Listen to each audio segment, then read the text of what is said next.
Il y a une différence entre le porte-parole du président de l'Assemblée nationale et le porte-parole de l'Assemblée nationale. Louis Vlavonou a tenu à clarifier ceci.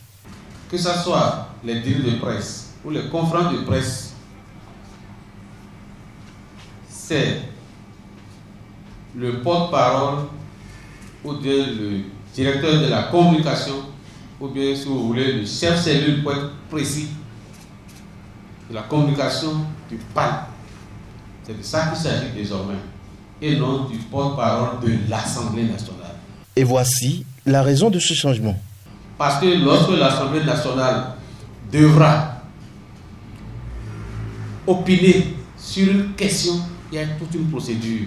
Je voudrais un peu l'exprimer ainsi pour que, au sortir d'ici ou bien ailleurs, qu'il ne soit pas dit que l'Assemblée a pris position sur tel sujet. Mais le président de l'Assemblée nationale a peut-être pris position, tel député a pris position, tel autre a pris telle position.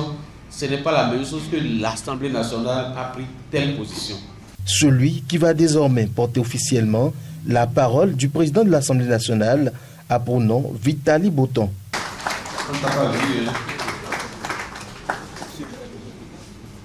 Donc, c'est votre collègue Vitali Botton qui est désormais le chef de la cellule de communication du président de l'Assemblée nationale. Autre sujet évoqué au cours de cette rencontre fut la question de l'instabilité au Niger. Face à ce sujet, la position du président de l'Assemblée nationale est claire. Le président de l'Assemblée nationale condamne fermement ce coup d'État intervenu donc dans le pays, au Niger. Il suit de près les différents développements et les efforts déployés actuellement par la CEDEAO pour résoudre cette crise-là. Et il tient à ce que cela se fasse dans le respect donc, de l'ordre constitutionnel et des principes démocratiques. Il a été évoqué aussi, entre autres, les sujets relatifs au bilan de la première session ordinaire de l'année 2023 et du point de partenariat presse-parlement.